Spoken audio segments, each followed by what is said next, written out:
Right? Dogs, nigga. Let me tell you about the birds and the bees. Hoes flap when you whipping up a key.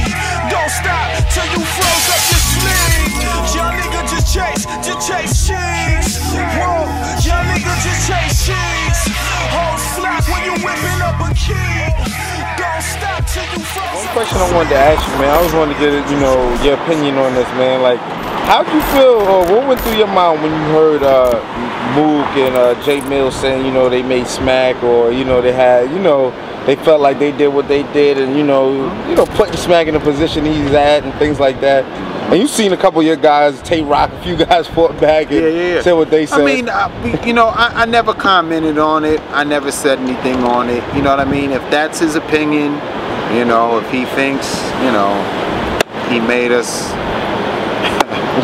you know, that's his opinion. You know what I'm saying? Who am I to say, you know, what Murda Mook's opinion is or what Jae Mill's opinion is? If that's how they feel, you know what I'm saying? If they feel that we weren't instrumental in their careers, or, you know, the expensive cameras that we had, and the editing equipment, and the distribution, and the manufacturing, the artwork, the promotion, if, you know, I guess, you know, I don't know. I guess, you know, that's how they feel. I mean, I know, you know, everybody has an opinion, and everyone has the right to express it. So if that's his opinion, that's his opinion. I mean, I saw a lot of the fans disagreeing with it, you know, and I mean, Smack was around, man. You know what I'm saying? It was out before we did the battle with Murda Mook. You know what I mean? Was Murda Mook a popular feature on the DVD? Of course he was. You know what I mean? But so was The Game, and so was Eminem, and so was Kanye West, State Property, Beanie Siegel, and everybody else who contributed to, you know, the Smack DVD. You know what I mean? And I see guys saying, "Oh, I didn't charge back then when I was on the DVD. I didn't charge anybody to battle or whatever." That wasn't the culture. Nobody got paid to battle. If anything, people put up their own money to battle. Yeah, you know what I mean? And, you know, Eminem didn't get paid to be on Smack, and neither did, you know, The Game, or Ludacris, Scarface, or T.I., and everybody else, DMX and Jadakiss. None of them were paid to be on Smack. Nobody got paid to be on Smack. It was a platform. You know what I mean? It was a platform that gave an eye and a detailed attention and delivered street content in hip hop, a certain level of exposure in a way that was great to the hip hop fan. And I thought it was a great platform. And it was what it was, you know what I mean? So nah, them Smack DVDs, man, they let you know what's going on, they made those rounds. You guys that was pre-YouTube era. Industry, like giving the real stories when the beef was hot. Right, out in the middle of the real hoods. Out in the real hoods, like traveling the country, you know, fully independent movement. You know, we flew around the country. We went on people's tour buses, you know, studios, neighborhoods. You know what I mean? It was a great experience all in all with Smack DVD. And I think that, you know, at that time, you know, the industry was at a high. Guys were battling to gain exposure. Exactly. You know what I mean? Because at that time, hip-hop was based on lyricism.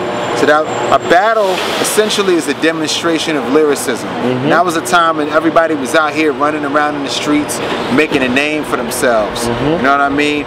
That's like when I met T-Rex. You know what I mean? I met T-Rex when he was like 16 years old. 16? And yeah, because I used to work with another battle MC, this dude named Shells. You know what I mean? I remember Shells. So you know, all of these guys, Shells, Paradise, Den 10, you know, all of these guys were out. Jae Millz. These are guys that I knew about before I even knew Smack. I knew these guys. I had run-ins with them at some time or another. You know, I used to see Jae Millz battle down outside of Justin's. That was this restaurant that Diddy owned on 23rd Street. All the industry people used to come through there to kick it and drink and hang out, and dudes used to be outside battling. But at that time, it was more so like an exchange of verses. You know what I mean? If you had bars, you just spit your rhymes and everybody go. And then even, you know, but there was some, you know, guys who had rhymes kind of directed at other people, but it was just open rhymes for anybody. Anybody could get. There was a lot of battles out there. My son was out there getting busy with dudes. You know what I mean? So this was like a pivotal time, which was kind of like the genesis of what we know as battle rap today. Then it began to turn into scheduled and prearranged matches. You know what I mean? Nobody was taping them. Hence Smack DVD. You know what I mean? So ain't nobody make Smack with Smack, you know, which I did, and right. I mean, listen. Like I said, man, you know, everybody has the right to their opinion. You know what I'm saying? If that's what Murda Mook believes, who am I to question what he says? You know what I mean? That's his opinion. You know what I'm saying? Do I agree with it? No. But you know what I mean? I'm not gonna condemn the man for his opinion. So he has all rights to believe that. You know, if he thinks that, you know, I didn't, you know, it's whatever, man. You know what I'm saying? It's cool. I'm not mad at him. You know what I'm saying? You know, I don't know. You know, I just think, you know, I think probably what happened, man, honestly, is that Queenz Flip, you know, is a spin master. You know what I'm saying? He's a spin master, and Queenz Flip will get you hype. You know what I'm saying? And I just think that, you know, he riled up some emotion. You know what I'm saying? And it was expressed. And it just, you know, it turned in, it snowballed into something else. You know You know, because I don't know why that would need to be clarified, because there's no record of us saying that we made Murda Mook. I never said that. I never said I made T-Rex. I never said that. You know what I'm saying? T-Rex was already outside on the streets. As I said, I knew T-Rex before I knew Smack. You know what I'm saying? Because we all from uptown area. You know what I mean? So I knew T-Rex, Paradise, Denton. You know what I mean? These are the guys, Shells, Jae Mills. These are the guys out here shaking up the concrete, man. These guys had the bars. You know what I'm saying? Then later I heard about my son later. You know what I'm saying? Not to say that he wasn't out, but I didn't hear about him right away. And then there was this other dude named Brett that was kind of crazy, that Mark Pitts had signed. And he had bars too, man. It was just a lot of guys out here, you know, all over the city. And those types of battles like Jae Mills and Umkasa, you know what I'm saying? Those things would be taking place like outside of Daddy's house, or which was, you know, P. Diddy's studio was called Daddy's house. You know what I'm saying? Or outside of Justin's, his restaurant.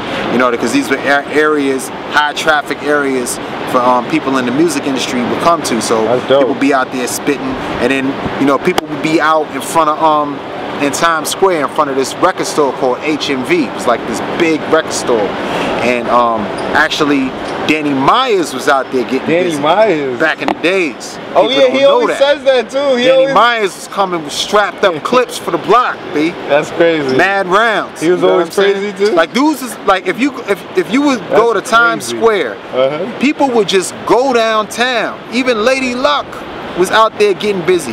People would just go down to Times Square at night, and it would be like HMV, and dudes would just walk up and down, and you look at, yo, you got rhymes, and dudes just start battling and going at it.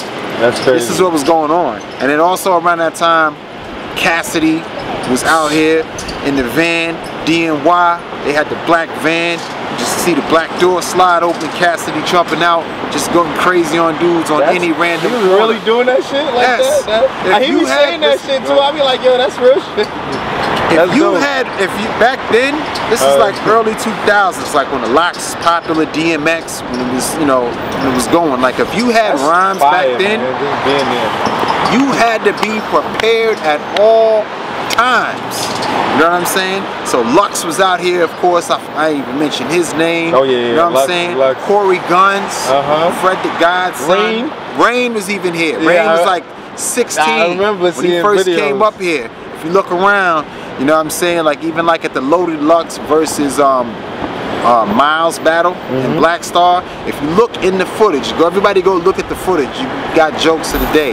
You're gonna see Rain and Corey Guns dumb young, like 16. Yeah, dumb, oversized Averexes on. Crazy. I peeped that. You know what I'm saying? Yeah. Like these guys, but they were all out here. So, you know, even when you see like Murda Mook or like T-Rex and, you know, him and Rain, they all going back, they all know each other. These guys been knowing each other since they was kids, bro. Crazy. So they could talk, you know, they may talk crazy to each other, but then like Rex will call Rain up behind the scenes and they'll argue together, like bark on each, get crazy with each other and squash their situations behind the scenes. Sometimes it spill out onto the cameras, you know what I'm saying? But Rain, these guys know each other. Rain be showing them love too. Like, he'd be like, yo, I hate him, but I, you know what I mean? Nah, he said he gave it up on your joint. He said he's a legend and all of that. You know what I'm saying? He can't deny Rex. And I'm like, that's like dope. Rex was that's real shit. T-Rex was like one of the first dudes. I know, yo, bro, I met Goods.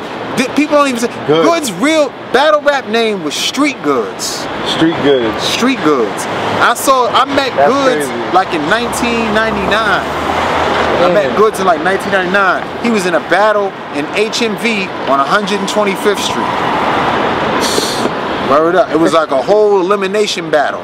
It was like one round. It was Goods was in it, Shells was in it. You know what I'm saying? It was like a lot of dudes out here on the landscape. This is like even before like Fight Club and all of that. This is like back. You know what I'm saying? This is back when it's just like you just hear dudes arguing outside. So what's up? You got the money? What's up? What you want to do? Da da da da. You know what I mean? And that's how T-Rex was getting busy. T-Rex is running around all over Harlem and the Bronx, just battling dudes for no reason, telling them to throw money up and taking their money. He was doing that since he was 16 years old. Just Rex had a lot of rhymes, bro. Rex battled Lux. Rex and Lux battled. You know what I'm saying? I think he battled, I don't know if he battled Millz, you know what I'm saying? But there's like a big... I remember Goods and Millz battle. Yeah, there's a big history out here crazy. On the landscape. You know what I'm saying? Yeah, that's crazy. I ain't gonna front. Jae Millz is up there, bro. You know what I'm saying? I can't even hold you. Think he can still come out? Like I haven't heard Jae Millz battle. I know it's been so long, and you know what I mean? You know what I'm saying? I mean, I know him and Tay-Rock was going at it. I'm definitely down to entertain that. You know what I'm saying? Despite he said that too. He said put it together. He said he ready. Like he actually said it. I don't take any of that stuff personal, man. I mean, if Jae Millz want to jump back in the ring, you know what I'm saying? He's a legend. You know what I'm saying? I'm saying it. That Jae Millz is a legend, man. Jae Millz helped scope what this is, man. He was out here, man. And before that, he was the first dude out of battle rap to get a deal. When Jae Millz was on Smack, I believe he had a deal. I'm not sure if he had a deal already signed and it's about to come out. He was signed to Warner Brothers. Yeah. Signed to Warner Brothers. Yeah, I remember he had a label. My man Tone and Nigel had a label and it's called Warner Blow. But what I'm saying is I knew about Jae Millz before he got signed. And Jae Millz is already, I think when he battled Mook, he was signed already. He was kind of, but he had that fire in him to prove that he was the guy. Jae Millz is out here killing people. He's killing a lot of people. So like out of the people that I knew about in Harlem, the most was Jae Millz and T-Rex. They had the biggest names to me that I knew about, for sure, hands down. I can tell you, it's not even a question. Jae Millz and T-Rex had the biggest names out here. They was the ones who was traveling all over the place, getting busy and taking people out. You know what I'm saying? I didn't know about Murda Mook until Smack. You know what I'm saying? Now in terms of impact, Murda Mook had a huge impact. You know what I'm saying? Once Smack hit, he was out there. He was a new, you know what I'm saying, star out here killing, coming through, did his thing. You know what I'm saying? And he is who he is, and we respect it. You know what I'm saying? But like I said, man, I don't care about any of that shit, man. This is all about what it is. Dark piece of Fonto, had the blinds, going blind, looking for narcos. Whipping the tar slow, scale it out, zipping and imprinted with barcodes. Fuck a runner back in the Civic, whipping the car slow. Can't go outside for a broad though. All my wrists is frogs, all my